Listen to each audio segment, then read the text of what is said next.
है और मालूम आपको कर दिया जाता है कि भाई किसी भी तरीके से ये सब हमने अपने आप पे ले लिया है। ये आज मेरा बहुत बड़ा सौभाग्य है कि मेरे इस मंच पर इतने सारे साधु संत बैठे हुए हैं। मेरा बहुत बड़ा सौभाग्य है कि मेरे साथ इस मंच पर बैठे हुए मेरे सहयोगी गण, विधायक, पूर्व विधायक, एमपी, पूर्ण एमपी, हमारे पार्टी के पदाधिकारी, ऐसे ऐसे लोग जिनके साथ मेरी जिंदगी राजनैतिक शुरू हुई थी। अब ये कैलाश मेघवाल जी बैठे हुए हैं आपके सामने, तो आपको दिखाई दे रहा है कहां से कहां हम लोग निकल के आए। परंतु आज मैं एक पंक्ति, दो पंक्ति के साथ आपका ये काम चालू करना चाह रही हूं। तो मेरे को सुन लो एक दफा और फिर बजरंगबली की जोरदार नारा अपने को लगाना है। मंगल मूर्ति राम दुलारे, आन पड़े अब तेरे द्वारे हैं। हे बजरंगबली हनुमान, हे महावीर अब करो कल्याण। आज ये मेरा बहुत बड़ा सौभाग्य है, ये मेरा बहुत बड़ा सौभाग्य है कि ऐसा मत करो प्लीज। ये मेरा बहुत बड़ा सौभाग्य है कि आज हनुमान जी की नगरी में प्यार में एक परिवार दूर दूर से आया है और एक दूसरे के साथ जश्न मनाने की तैयारी कर रहा है। यह मेरा बहुत बड़ा सौभाग्य है और मैं उनके सामने नतमस्तक होकर इतना ही कहती हूं कि हे बालाजी, आपके चरणों में मेरी यही प्रार्थना है कि आने वाले समय के अंदर आप हमारे प्रदेश को अब उसके संकटों से उभारने का काम जरूर करना, हमारे प्रदेश की जनता को आगे बढ़ाने का काम जरूर करना। और मुझे विश्वास है कि ये जगह चमत्कारी है। रोज रोज हमको चमत्कार देखने को मिल रहे हैं और आप ये बताइए कि कितना बड़ा चमत्कार है कि ये चूरू और आपके सीकर के बॉर्डर के ऊपर ऐसी बरसात आती है, कभी आती है? तरसते हैं। आज हनुमान जी ने छप्पर फाड़ कर हमको बोल दिया है कि मुझे प्यार है आप सबसे।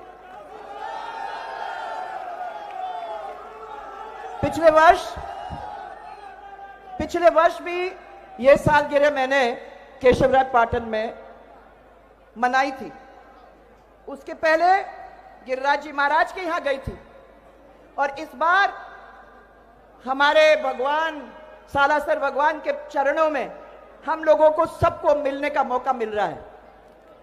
यह सालगिरह मनाने का समय नहीं है भाइयों और बहनों। मैं सालगिरह नहीं मना रही हूं। 3 साल पहले मेरे को समझ में आ गई कि ये एक सैलाब प्यार का कैसे मिल सकता है। तो साल में एक दफा अगर मैंने कह दिया कि मेरे सालगिरह के दिन आओ आप लोग, आओ हम सब एक दफा बैठ के मिलेंगे, तो मुझे समझ में आ गई कि साल में एक दिन में मेरे को वो समय मिलता है जब राजस्थान के कोने कोने से लोग आकर प्यार देने में कोई कंजूसी नहीं करते हैं। इस अवसर पर आप लोग जो भी यहां आए हुए हो, उन सबको मैं होली की बहुत सारी शुभकामनाएं भी देना चाहती हूं। मैं याद करना चाहूंगी आज, प्लीज आप आगे वाले आप ये मत करो। मैं याद करना चाहूंगी आज मेरी गुरु, मेरी मां राजमाता साहब को, जिन्होंने मुझे यह सिखाया कि राजस्थान के में जिस भूमि पे आप गए हो, उसके लगाव में, उसके प्यार में अगर उसको अपनाना है तो अगर जान देने की जरूरत पड़ेगी तो उसको कम नहीं है, वो आप जान देने को भी तैयार होनी चाहिए। उन्होंने मेरे को यह कहा कि मजबूती के साथ मेहनत करना है। राजस्थान को और कुछ नहीं चाहिए, हमें मेहनत, सब लोग मिलकर मेहनत करेंगे तब होगा। और उन्होंने ये भी मुझे ये कह दिया कि याद रखना अब ये सब आपका परिवार है। इस परिवार के लिए जितना भी हमको करना पड़ेगा वो हम करने को तैयार हैं। मैं पूरे मान और सम्मान के साथ आज अटल जी को याद करती हूं। वो अटल जी जिन्होंने पिता तुल्य, जो मेरे लिए पिता तुल्य थे, और जिन्होंने इतना प्यार दिया और जिन्होंने कठिन से कठिन समय के अंदर मुझे डटकर किस तरीके से साहसी बनना है वो सिखाया। उनने कूट कूट कर साहस भरा कि मुश्किलें आएंगी और मुश्किलें आएंगी तो उसको किस तरीके से हम लोगों को सामने खड़ा होके उस मुश्किल को चट्टान के जैसे पूरा परिवार अगर खड़ा हो जाता है तो कोई उसको भेद नहीं सकता। मैं याद करना चाहूंगी आज श्रद्धेय भैरव सिंह जी को। वो श्रद्धेय भैरव सिंह जी जो मेरे राजनीतिक गुरु थे, जिन्होंने अपने आत्मविश्वास से मुझे सींचा और जिन्होंने राजनीति का पहाड़ा सिखाया मुझे, नहीं तो आज मैं यहां आप लोगों के बीच में खड़ी नहीं हो सकती। राजमाता साहब ने कहा दिल से काम करो और भैरव सिंह जी ने समझाया कि उस दिल के साथ जब तक दिमाग नहीं लगाओगे तो वो काम हो ही नहीं सकता। दिल और दिमाग इस चीज को लेके जब जनता के बीच में उतरोगे और जनता इसमें आपके साथ जुड़ोगी तो कोई भी इस बीच के अंदर नहीं आ सकता है। जहां भी मैं देख रही हूं, जहां भी मेरी नजर जाती है, वहां अपने ही अपने नजर आते हैं। होली का त्योहार है, उसके बाद भी इतनी भारी संख्या में सब कुछ छोड़कर आप यहां आए हो। मैं कैसे धन्यवाद आप लोगों को दूं। हर दौर में आप लोग मेरे साथ खड़े रहे। कितनी भी बाधाएं आई, कितने भी अड़चन आए, कितनी भी कठिनाइयां आई ये पिछले सालों के अंदर, आप लोग मेरे साथ जिस तरीके से खड़े हुए, आपने मेरा साथ नहीं छोड़ा और मेरा हौसला अफजाई बार बार करने का काम आपने किया। मैं आपकी अंतर मन से आभारी हूं। मेरी रोज की पूजा है। मैं भगवान को जब याद करती हूं, सुबह सुबह नहा धो के पूजा करती हूं, तो उस पूजा के अंदर सबसे पहले मैं प्रार्थना करती हूं और ये 4 साल से चलता आ रहा है कि भगवान आपने मेरे को एक ऐसा परिवार दिया है, इस परिवार के लिए मेरे से जो काम करवाना है वो करवाइए। तो मैं धन्यवाद देना चाहती हूं कि 4 साल में उतार चढ़ाव आने के बावजूद भी इन्होंने मेरा साथ नहीं छोड़ा और मुझे प्यार देते रहे। ये आज आपने को देखने को मिला है। आपको याद दिलाती हूं, अपनी लंबी यात्रा है, 20-25 साल हो गए। अपन लोगों ने 2003 में यात्रा शुरू की थी परिवर्तन यात्रा के साथ, सबको याद होगा। हम और आप सब लोग मिलकर क्षेत्र में गए। हमने लोगों को वादा किया और हम लोगों ने उनको कहा कि अगर आप लोग हमको सेवा का अवसर, 4 साल एक दूसरे को पछाड़ने में लगा दिए। अब किसने किसको पछाड़ा, ये मेरा विषय नहीं है तो मैं इसके ऊपर कुछ कहना नहीं चाहती, पर इनकी लड़ाई ने राजस्थान को तो जरूर पिछड़ के छोड़ दिया है। इनकी वजह से राजस्थान पिछड़ गया है। भ्रष्टाचार के बारे में मैं आपको पूछना चाह रही हूं। चरम सीमा पे, प्लीज, भ्रष्टाचार चरम सीमा पे पहुंच गया है। छोटे से छोटा काम, या मेरे को किसान मिले थे, छोटे से छोटा काम बिना पैसे के नहीं होता है। हर आदमी के पास किसी भी अफसर में जाओ, किसी भी दफ्तर में जाओ कि पेपर लेने की जरूरत है, कोर्ट में जाने की जरूरत है, कहीं भी आपको छोटे छोटे काम की जरूरत है, वहां आपको बिना पैसे के कोई काम होता नहीं।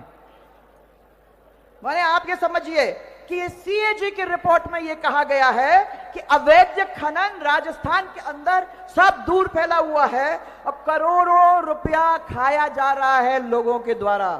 यह आप अच्छी तरह से जानते हो। आप आंकड़े उठा के सब देख लीजिए कि राजस्थान के अंदर कितना भ्रष्टाचार है। पूरे देश के अंदर अगर कोई प्रदेश टॉप है तो कौन है? राजस्थान।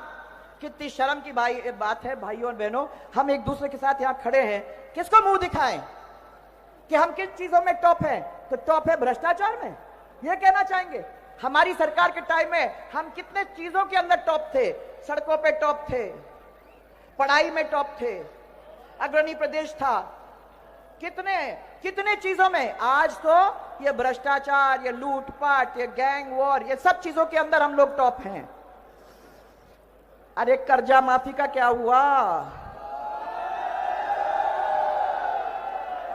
हो गया ना? ये तो वादा पूरा नहीं हुआ ना। मैं पूछती हूं कभी कभी कि कर्जा माफी नहीं होता तो भाजपा की सरकार होती, और भाजपा की सरकार होती तो जो कर्जा माफ होना था वो कर्जा माफ हो जाता, उनको बोलने की जरूरत नहीं होती। परंतु सहकारी बैंकों के अंदर जो लोन देने वाले किसान हैं उनकी बीमा राशि अभी तक जमा नहीं कराई गई है। कराई गई है कोई किसान बैठे हुए? नहीं नहीं नहीं नहीं। और किसानों का वर्ष 22-23 के अंदर जो बीमा होना चाहिए था वो नहीं हुआ, परंतु आपका जो प्रीमियम है वो तो वसूल कर लिया गया। उसको तो वसूल कर लिया गया। बिजली का क्या हाल है भाई? क्यों भाई, अच्छा है ना? बहुत ही अच्छा है। बिजली का उत्पादन पूरे राजस्थान के अंदर ठप हो रहा है। आपको याद होगा कि हम लोगों ने घरेलू बिजली 22 से 24 घंटे लोगों तक पहुंचाने का काम किया था बिना ट्रिपिंग। कोई ट्रिपिंग नहीं था। आज न 22 से 24 घंटे मिलती है, न किसान को 5 से 6 घंटे मिलती है।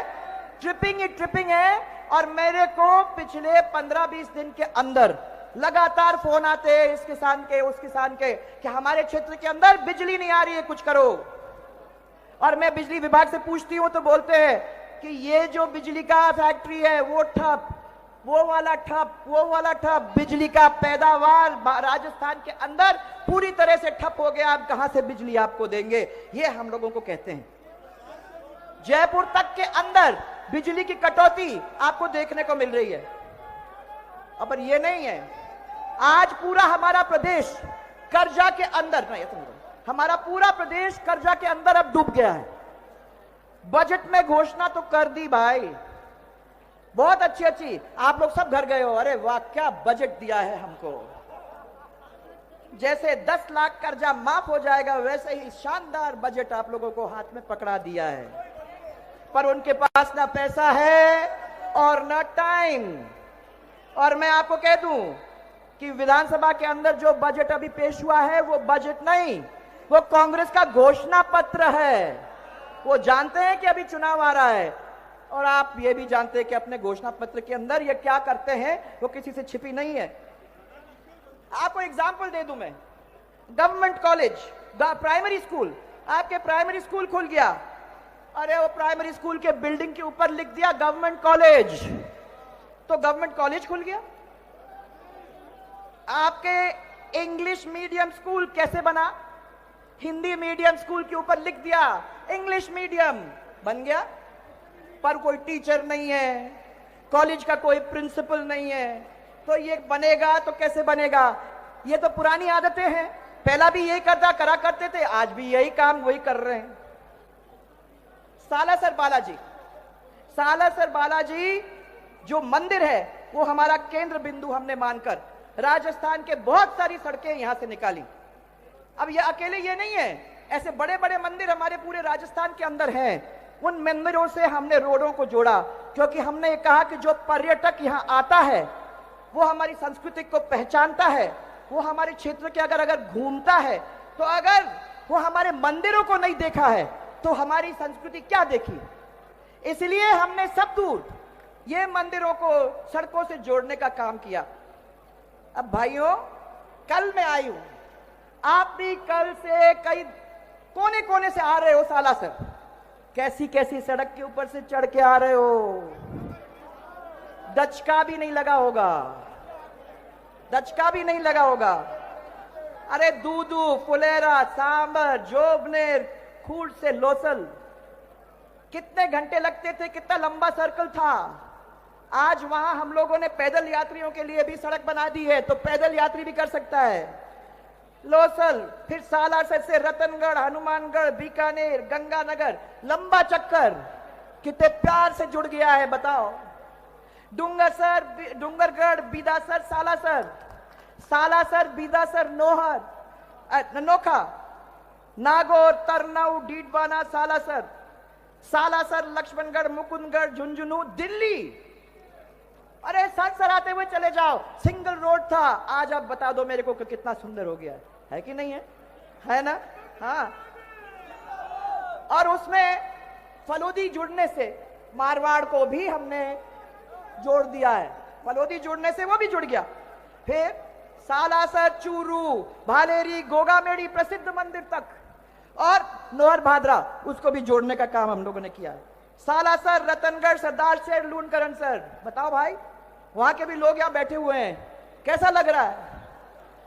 सालासर, चूरू, तारानगर, नोहर और सालासर, फतेहपुर, जिस रोड पे पागल हो जाते थे सब लोग, दिन दिन निकल जाता था उस रोड पे चल चल के, था कि नहीं? मंडावा से जोड़ा। अरे मंडावा के जब भी मैं निकलती थी तो लोग पकड़ पकड़ के मुझे कहते थे बाईपास बनाओ, बाईपास बनाओ। अब बाईपास बन गया, अब कितना सुंदर बाईपास बन गया है। झुंझुनू से होते हुए राजगढ़ चले जाओ।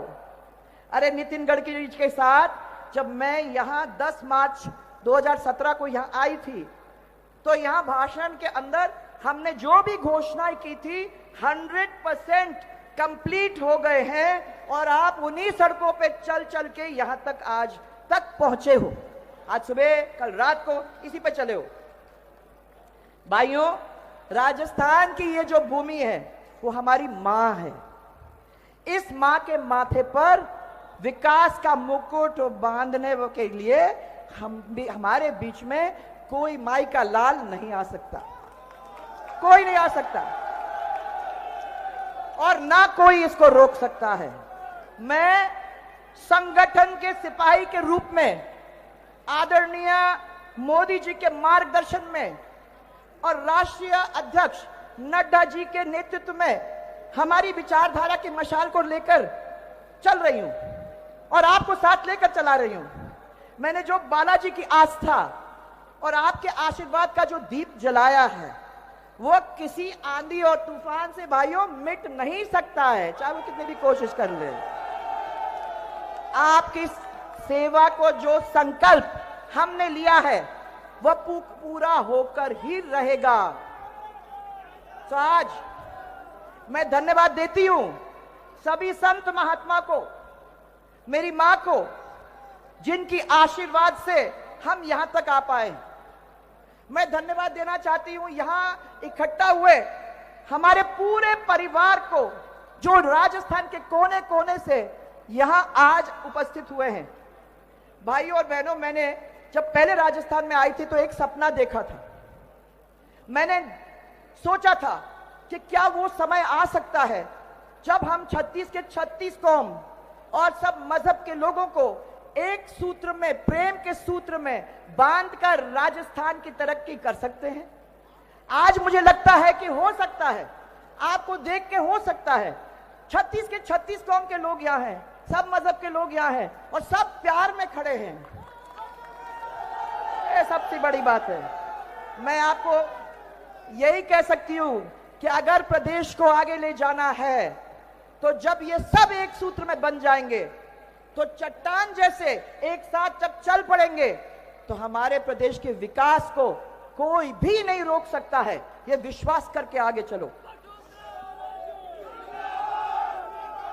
हमारे सभी सांसद, सभी विधायक, हमारे पूर्व सांसद, पूर्व विधायक, सभी जनप्रतिनिधि, जो पार्टी के सभी पदाधिकारी बैठे हैं, कार्यकर्ता हैं, उन सबको मैं उनके सहयोग के लिए बहुत बहुत धन्यवाद देना चाहती हूं। आप सबको मैं धन्यवाद देना चाहती हूं। मेरे एक मिनट प्लीज, एक मिनट। मेरे सहयोगियों को जिन्होंने हर समय, चाहे वो रात हो चाहे दिन हो, मेरा साथ नहीं छोड़ा, मेरा को साथ दिया, उनको मेरा पूरा पूरा धन्यवाद।